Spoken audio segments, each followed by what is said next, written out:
So one of the few things that people feedback that I've gotten is that I should rock out some tutorials. Now, it's not the easiest thing in the world to do a tutorial, as a lot of it has been done already. As I've mentioned before, Bob the Odd, AJ Frost, Michael Jason, these guys that are Flash Thompson, these guys that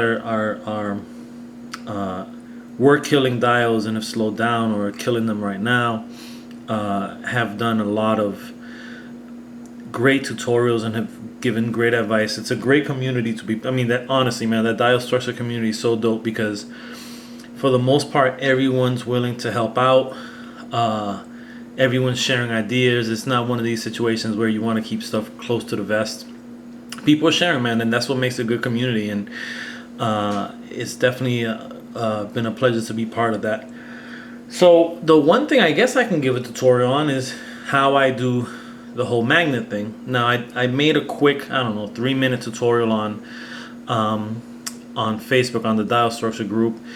Kind of a crappy iPhone vid. So I figured let me do like the full process of how I go about installing the magnets.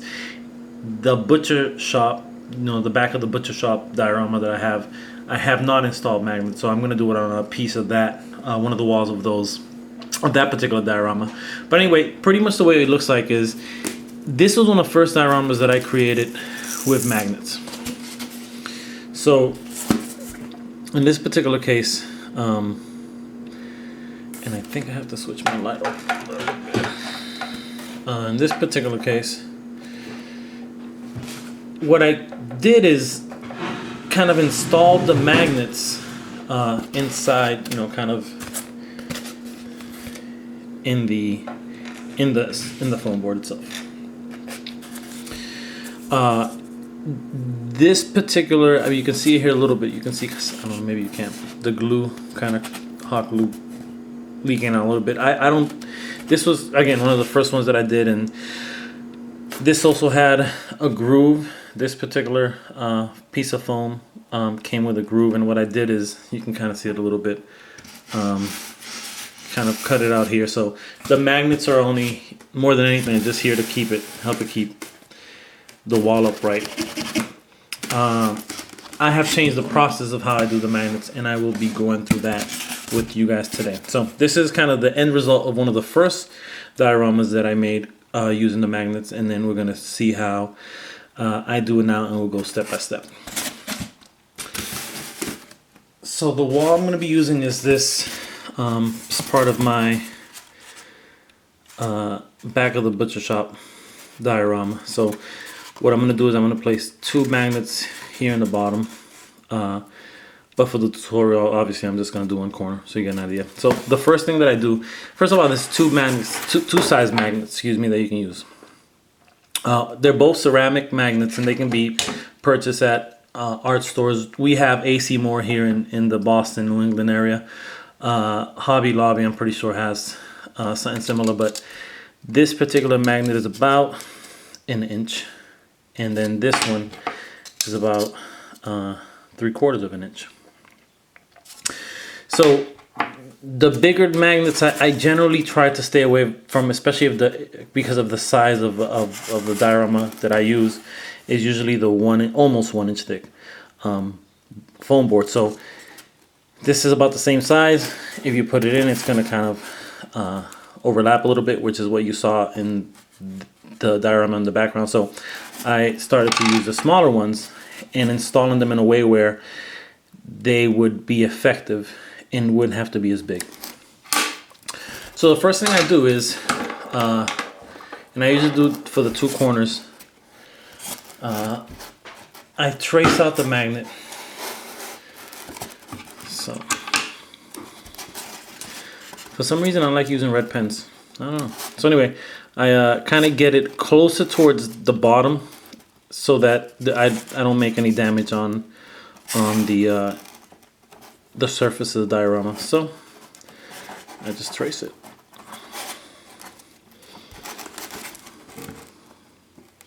And I hope you guys can bear with me, as it's my first tutorial, so I hope I'm not too shaky and what have you.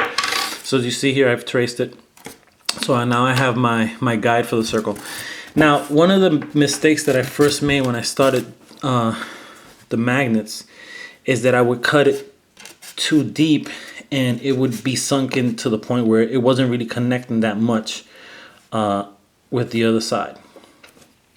So I've corrected that problem, but it just takes a little bit more measuring. And let me just try to bring the light around. I just want to make sure I get some good light on this. All right, that's better, I think. Still looks kind of white, but.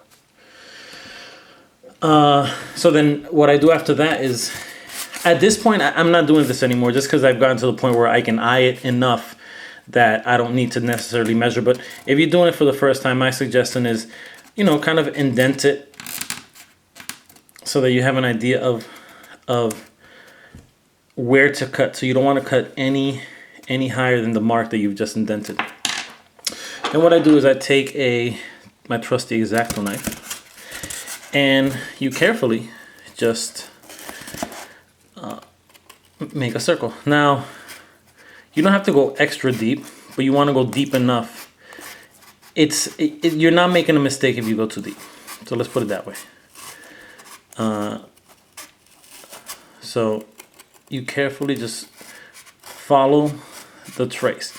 Try to stay on the inside of the line, because then there won't be as big a gap, and then the magnet will be more flush against the styrofoam. So try your best to trace on the inside of, in this particular case, the red line. So once you've kind of done your circle, the next step is to come to where your indentation was, and that's where you're kind of stabbing it a little deep. I mean, don't go crazy and come out the other side of it, but and just follow that line. Sorry. Okay. And make sure that you do it wide enough so that it covers, so this line is as wide as the circle. And if you do it right, it should just easily pop out. So now I have created where I'll be putting my magnet. The piece that you cut out should be about the same size as the magnet, and the magnet should comfortably fit in and be flush inside of the hole you just created. The great thing about it is that it still stays neat because you only slice that hole.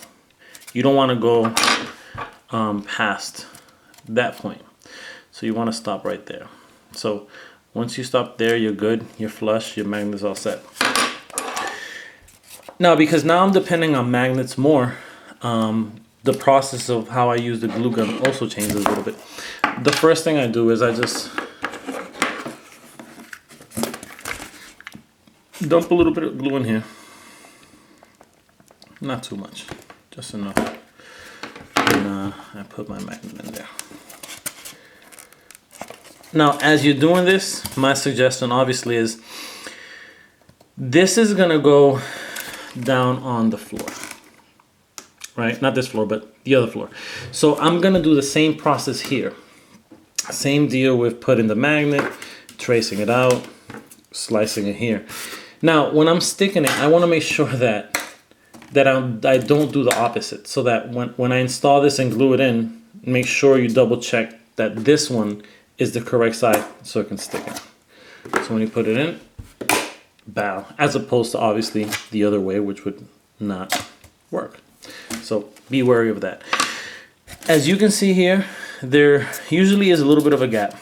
If you take your time and cut inside of the line, you won't have this gap as much. But one of the reasons I like this gap is because it allows me to put a little bit of glue inside of here and secure the magnet even more. Again, I'm depending on this magnet to hold the diorama together, as opposed to the one in the background, which has the grooves cut in and it's just the walls, the back of the wall and the sides being held together, but it's already sturdy. So this is different. This is freestanding walls that are now being magnetized and need to hold through.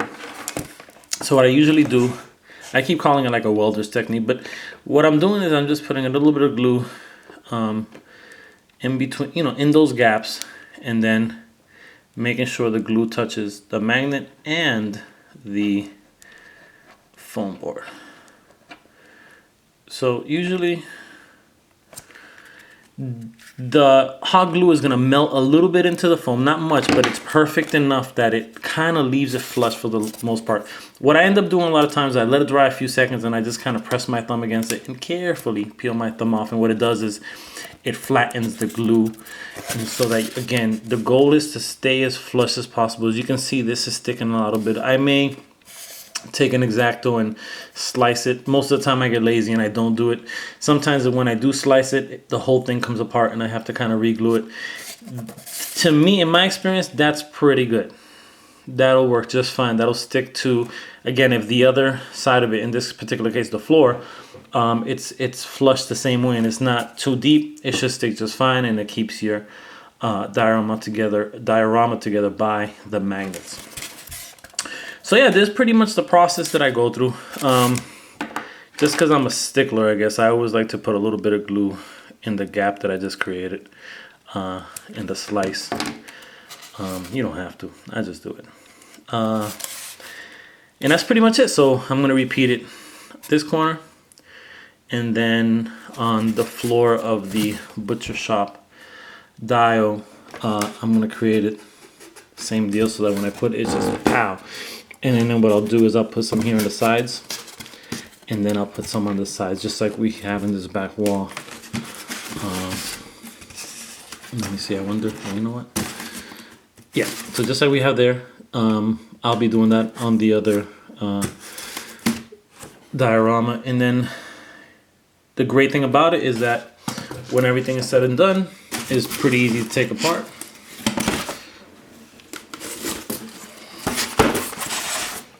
And bam, we have a compact diorama. All right, man, so I hope that helped. And obviously, if you have any questions, leave a comment below. I need to get better at answering those. Most of you guys know me from Instagram and Facebook, so if I don't respond here, it's because I'm still getting familiar with YouTube. So feel free to drop me a message on Facebook or hit me up on Instagram. I'm pretty accessible. I mean, I try to I give a lot of time to this hobby, so I try to be as helpful as I can, especially when it comes to builds and people interested in getting into dioramas. Is some good shit. It keeps the community fresh and it keeps us going, and that's important. So I know that for the most part, or I think I'm sure of that. The whole the Diostructure community, specifically the administrators, are really good about giving feedback and getting back to people when people ask Bob a specific question. Bob is on it. So it's same deal with AJ. I mean, these guys are Michael, who's now a moderator as well. These guys are awesome, man. I mean, trust me, man. I'm 39 years old, man. I keep saying that, but I've met a lot of people in my life, and I've been in a lot of different type of communities, whether it's a sneaker collecting community or, what have you, and the hip hop community. And there's a lot of selfishness, man. A lot of people is all about self. So when you run into people that are about community, about helping others, man, it's a good feeling. So I definitely am proud to be part of this community and the people I've met. It's a cliche because we all say it, this is great, but it really is. It's a wonderful experience and a good time. Good times when you're dealing with like-minded people who respect each other and are willing to help each other out to become the best that they can. That's something we all love and enjoy. All right, man. So to the next video. Peace.